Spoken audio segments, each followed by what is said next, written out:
बच्चों आज हम पढ़ेंगे चैप्टर नंबर 9 त्रिकोणमिति के अनुप्रयोग।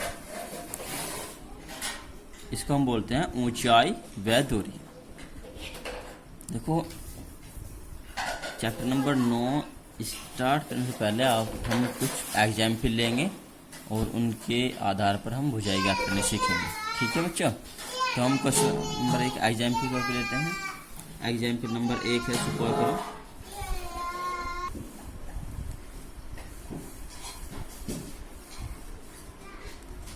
एक समकोण त्रिभुज है ए बी सी और ये कोण 60 अंश का, और ये जो भुजा है ये है इसमें 15 सेंटीमीटर या 15 मीटर या कोई भी यूनिट हो सकती है।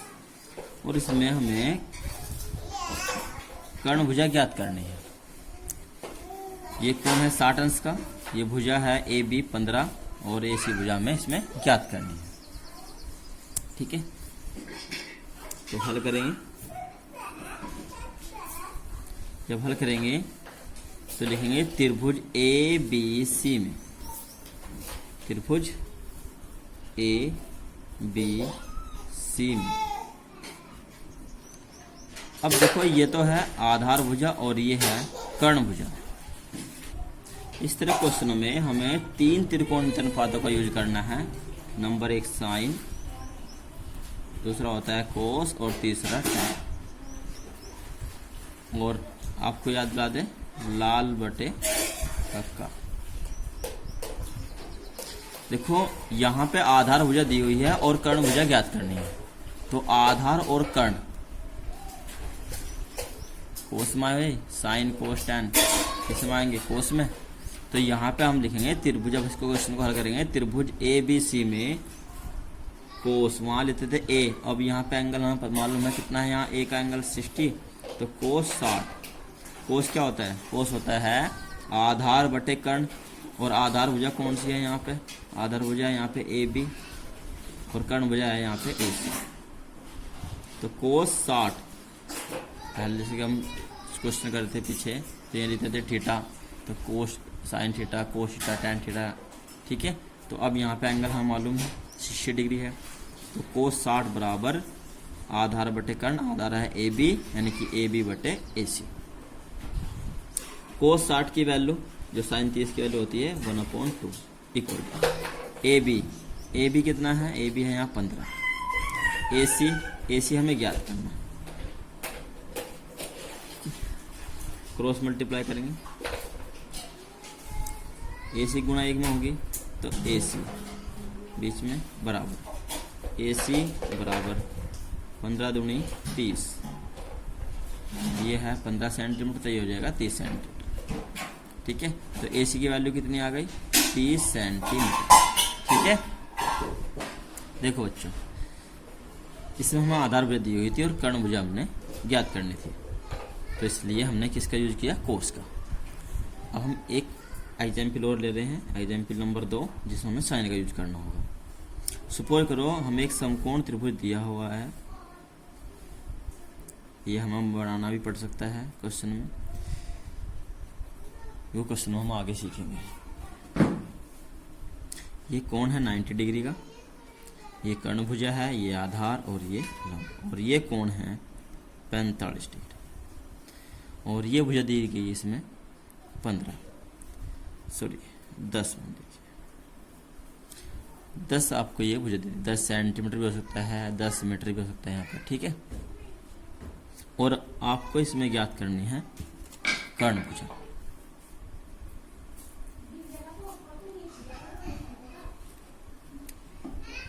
तो हल करेंगे त्रिभुज पी क्यू आर में, त्रिभुज पी क्यू आर में हमें ज्ञात करनी है पी आर भुजा, क्योंकि इस त्रिभुज की कर्ण भुजा है। तो कर्ण भुजा हमें ज्ञात करनी है, लंब भुजा हमें दी गई है। तो लंब और कर्ण, तो लंब और कर्ण कहाँ पे आया है, ऊपर नीचे, लंब बटे कर्ण, यह आया है साइन में। ठीक है, तो इस बार हम यूज करेंगे साइन का। इसमें 3 का यूज करना है, साइन, कोस या टैन। आधार भुजा दी रखी है, कर्ण भुजा ज्ञात करनी है तो कोस, और कर्ण भुजा दे रखी है, आधार भुजा ज्ञात करनी है तब भी कोस। लंब और कर्ण भुजा में से कोई सी एक दे रखी हो और दूसरी हमें ज्ञात करनी है, और कोण भी दिया हुआ है, तो उस समय साइन का यूज करते हैं। और टैन का यूज कब करते हैं? जब लंब और आधार भुजा में से कोई एक दी गई हो और दूसरी हमें ज्ञात करनी हो, तो उस समय हम टैन का यूज करते हैं और एक एंगल दिया गया हो। ठीक है ना? तो अब इस क्वेश्चन में हम भुजा ज्ञात करेंगे, कर्ण भुजा। तो हम लेंगे त्रिभुज पी क्यू आर में, त्रिभुज पी क्यू आर में साइन 45, साइन 45 अंश बराबर ये रहेगा लंब बटे कर्ण, और लंब है यहाँ से क्यू आर और कर्ण है यहाँ पे पी आर। साइन 45 की value 1/√2 equal to Q R की वैल्यू है tan, पी आर की वैल्यू हमें ज्ञात करनी है upon P R equal to cross multiply करेंगे, पी आर की गुणा 1 में होगी तो ये होगा पी आर इक्वल टू √2 गुणा 2 10 में करेंगे तो जाएगा 10√2, 10√2 सेंटीमीटर। ये इसका हो जाएगा आंसर। ठीक है बेटा। एग्जाम्पल नंबर 3, सपोज करो एक समकोण त्रिभुज हमें दे दिया गया है ABC, एक समकोण त्रिभुज ABC में ये कोण है 30 अंश का, और ये है भुजा 18 सेंटीमीटर, और हमें आधार भुजा ज्ञात करनी है, या फिर आधार भुजा दे दी जाए, कर्ण लंब भुजा ज्ञात करनी है। इसमें ज्ञात करनी है हमें AB साइड। तो हल करेंगे। ठीक है, ये क्वेश्चन है, ये क्वेश्चन है, इसमें ये क्वेश्चन है, इसको हल करना है। लिखेंगे त्रिभुज ABC में इस बार हम लेंगे tan, क्योंकि इसमें लंब भुजा दे रखी है, आधार भुजा ज्ञात करनी है। तो हम लेंगे tan कितने degree? 30 degree. tan 30 equal to, यहाँ से माप रहे हैं तो ये लंब भुजा होगी, ये होगी आधार। tan 30 इक्वल टू हो जाएगा लंब बटे आधार, और लंब भुजा कौन सी है? BC, आधार है यहाँ AB। tan 30 की वैल्यू 1/√3 इक्वल टू BC 18 रखिए, 18 AB है इसमें जो ज्ञात करनी है, क्रॉस मल्टीप्लाई करेंगे, AB गुना यहाँ करेंगे तो जगह AB बराबर 18 गुना √3 में करेंगे 18√3, ये इसका आंसर हो जाएगा। AB बराबर 18√3 सेंटीमीटर। ठीक है, आप चाहे तो यहाँ भी आंसर छोड़ सकते हो या √3 की वैल्यू लिख सकते हो। √3 की वैल्यू होती है 1.732 और √2 की वैल्यू होती है 1.414। अब देखो बेटा, जो हमने इसमें त्रिकोणमितीय जो अनुप्रयोग है त्रिकोणमितीय में, इसमें साइन कोस टैन का प्रयोग हमने किया। तो अब इसमें ये समझिए कि इसमें ये आधार भुजा हम आपको बता रहे हैं, इसे हम बोलते हैं इसमें क्षैतिज रेखा। त्रिकोणमितीय अनुपात के अनुप्रयोगों में इसे बोलते हैं क्षैतिज रेखा। तो यानी कि ये जो साइड होती है ये होती है क्षैतिज रेखा। या क्वेश्चन में जब भी दूरी की बात आएगी तो दूरी आपको ऐसे क्षैतिज में ही लेनी है। ये है क्षैतिज रेखा। ठीक है, जब भी दूरी की बात आएगी तो आपको क्षैतिज में लेनी है। अब ये जो कोण देखो यहाँ पे इस क्वेश्चन में ये कोण बना हुआ है, यहाँ पर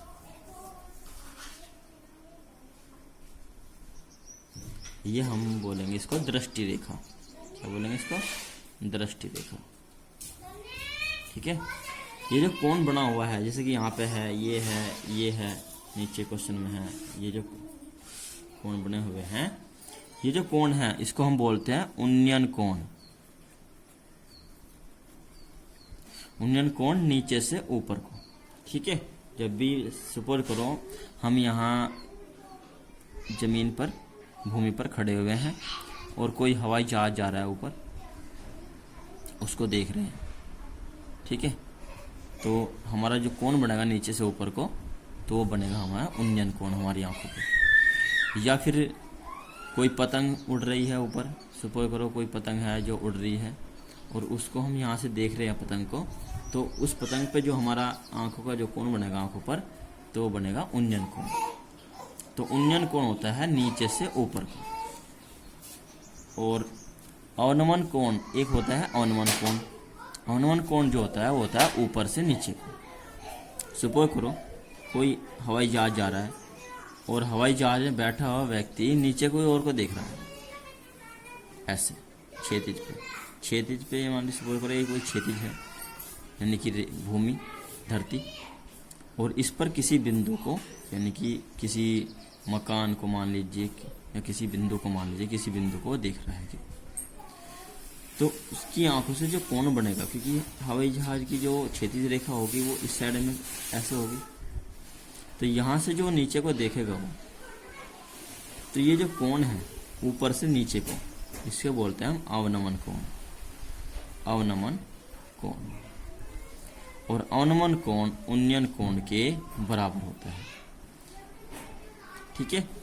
तो ऊपर से नीचे को अवनमन कोण, और नीचे से ऊपर को देखेंगे तो उन्नयन कोण। ये ध्यान रखना, क्वेश्चन में जब उन्नयन कोण की बात आई तो आपको समझ जाना चाहिए कि वो नीचे से ऊपर को बना हुआ है, और जब अवनमन कोण की बात आएगी तो ऊपर से नीचे की ओर को, ठीक है। और अवनमन कोण उन्नयन कोण के बराबर होता है। और एक बात और भी है, आपको कक्षा 9 में सिखाई थी हमने, कि जब दो समांतर रेखाओं को एक तिर्यक रेखा काटती है तो इस प्रकार बने एकांतर अंतःकोण आपस में समान होते हैं। तो ये एकांतर अंतःकोण है जो आपस में समान है, ये एक समकोण त्रिभुज बन जाएगा। यहाँ से यहाँ पे कोई वस्तु रखी हुई है, यहाँ से नीचे को ऊर्ध्वाधर रेखा खींचेंगे तो ये समकोण त्रिभुज बन जाएगा। तो यानी कि त्रिकोणमिति के जो अनुप्रयोग है इनमें हमेशा एक समकोण त्रिभुज बनेगा, और समकोण त्रिभुज में ये कोण दिया जाएगा, या फिर आपको उन्नयन कोण या अवनमन कोण में से कोई एक कोण दे दी जाएगा, और एक भुजा दे दी जाएगी और दूसरी भुजा में ज्ञात करनी होगी। जैसे क्वेश्चन हमने एक हल किए हैं, ठीक है। इनमें एक साइड दे दी गई, एक कोण दे दिया गया, और दूसरी साइड फाइंड करा ली। इसमें भी एक साइड दे दी, एक कोण दे दिया, दूसरी साइड फाइंड करा ली। तो इस तरह के क्वेश्चन है जो है त्रिकोणमिति का अनुप्रयोग में हम करेंगे। एक क्वेश्चन हम ले रहे हैं, देखो सपोज करो एक खंबा है जिसकी ऊंचाई जो है वो 15 मीटर की है। एग्जाम्पल तौर पर हम एक क्वेश्चन लेते हैं, एक खंबा जो 15 मीटर ऊंचा है। ये कोई खंबा है, इसको मान लीजिए BC। जिस चीज में भी ऊंचाई होगी, जिस चीज में भी ऊंचाई होगी उससे आप हमेशा जब चित्र बनाओगे तो उसे BC मान लेना। जैसे कि मकान हुआ, ठीक है, चिमनी, भट्टे की चिमनी, दीवार है, खंबा है, या मीनार है, ठीक है, और भी बहुत सारी पेड़ है, पुल है। जिसमें ऊंचाई होगी उसको आपको हमेशा BC मान लेना है, ठीक है। B आधार है और C इसका शीर्ष होगा। मंदिर है, मंदिर की बात बहुत आती है क्वेश्चन में। तो इस तरह क्वेश्चन में जब भी आपको मंदिर की, मकान की, चिमनी, दीवार, खंबा, मीनार, पेड़, पुल, इनकी बात आएगी तो आपको हमेशा ये लाइन ऊपर से नीचे को ऐसे खींच लेनी है, क्योंकि इसमें ऊंचाई है, ठीक है। उसको मान लेना आपको BC। तो एक क्वेश्चन है कि एक खंबा 15 मीटर ऊंचा है। एक खंबा 15 मीटर ऊंचा है और खंबे के आधार से, क्वेश्चन को समझो, खंबे के आधार से, तो खंबे का आधार होगा यहाँ पे B पे। खंबे के आधार से क्षैतिज तल में स्थित किसी बिंदु A से खंबे के शीर्ष से, खंबे के शीर्ष से कोई तार बंधा हुआ है। देखा होगा आपने, जब बिजली का खंबा कोई होता है तो उससे एक तार बंधा रहता है, ठीक है। और वो तार यहाँ पर 60 अंश का कोण बनाना है और हमें इस तार की लंबाई ज्ञात करनी है। खंबे की लंबाई कितनी है? 15 मीटर है और हमें इस तार की लंबाई ज्ञात करनी है कि ये तार कितना लंबा होना चाहिए, हमें इस तार को कितना लंबा लेना चाहिए ताकि ये इस भूमि से के साथ 60 अंश का कोण बनाए। तो इस क्वेश्चन को हल करेंगे। यहाँ क्वेश्चन लिखा हुआ होगा आपकी बुक में, तो हल करेंगे।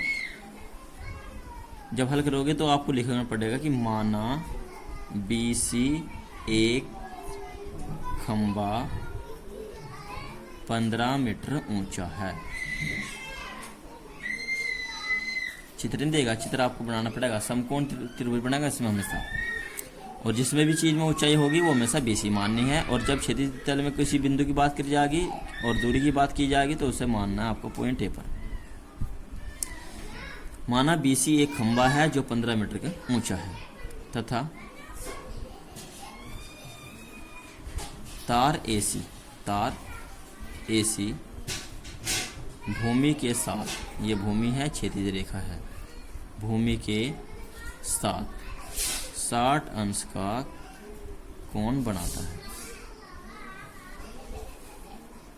इसलिए त्रिभुज ABC में कौन सी भुजा फाइंड करनी है? हम त्रिभुज के हिसाब से, त्रिभुज के हिसाब से हमें कर्ण भुजा फाइंड करनी है और ये भुजा है त्रिभुज के हिसाब से, क्योंकि कोण यहाँ से माप रहे हैं तो ये भुजा हो जाएगी लंब भुजा। तो लंब और कर्ण, तो लंब और कर्ण का फॉर्मेशन किस में बैठेगा, यानी कि लंब और कर्ण का अनुपात किस में बैठेगा? लंब और कर्ण का जो अनुपात बैठेगा वो बैठेगा साइन में।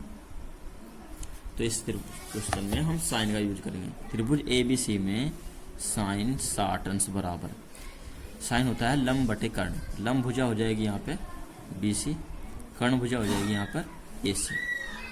साइन 60 का मान, साइन 60 का मान होता है √3/2 बराबर BC की वैल्यू दे रखी है 15, तो वैल्यू रख देंगे 15 और बटे AC हमें ज्ञात करनी है और तार है, और तार की लंबाई आप चाहे तो मान सकते हैं x, ठीक है, तार x।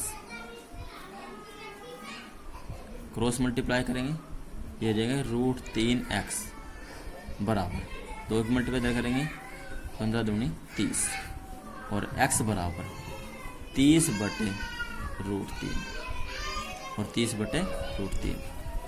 अब ये रूट में है, ये है रूट से बाहर है। तो देखो हमें इसमें क्या करना है, जब भी कोई संख्या इस प्रकार से हो कि वो पूरी कटती हो और वो रूट में है, 3 से 30 कट जाएगा 10 बार और 3 रूट में भी है, तो इसे काट दीजिए, 10 बार कटेगा और √3 और लिख, ठीक है, ये हो जाएगा इसका आंसर 10√3। क्योंकि देखो बच्चों यहाँ पे ध्यान से समझो, 30 है और नीचे है √3, तो ये होगा 30/√3। चाहे तो आप ऐसे कर सकते हैं 30/√3 को, 30 को लिख सकते हैं हम 3 × 10 और बटे √3, और 3 को लिख सकते हैं √3 × √3 और गुणा 10 और बटे √3। √3 से एक √3 कट जाएगा, 10√3 इसका आंसर हो जाएगा। या आप चाहे तो इसे ऐसे भी कर सकते हैं, जैसे क्वेश्चन में ये दे दिया आपको 30/√3, 30/√3, तो 30/√3 में हम यहाँ गुणा कर सकते हैं √3/√3 से, तो जाएगा 30√3/3, 3 से कटेगा 10 बार, 10√3 हो जाएगा आंसर, ठीक है। √3 से यहाँ मल्टीप्लाई हो सकता है। तो जब भी क्वेश्चन में ऐसे कोई संख्या अपोन में आ जाए, जैसे कि मान सपोज करो 10/√2 आ गया, तो 2 से 10 कटता है कितनी बार? 5 बार, तो 2 पंजे 10 और √2। सपोज करो ये आ गया 18/√6, तो 6 से 18 कट जाएगा, ये रूट में संख्या है तो 6 से 18 कटो, 6 × 18 और √6 और रही, तो शॉर्टकट तरीका है, ठीक है बच्चों। तो नेक्स्ट वीडियो में हम त्रिकोणमिति के अनुप्रयोग करेंगे। इससे पहले आप इन क्वेश्चनों पर अच्छे से फोकस कर लेना। जैसे कि आपको बताया उन्नयन कोण, अवनमन कोण, जब एक कोण दिया गया है, एक भुजा दी गई है और दूसरी भुजा में फाइंड करनी हो, तो हम साइन कोस टैन में से किसी एक का यूज करेंगे, ठीक है बच्चों।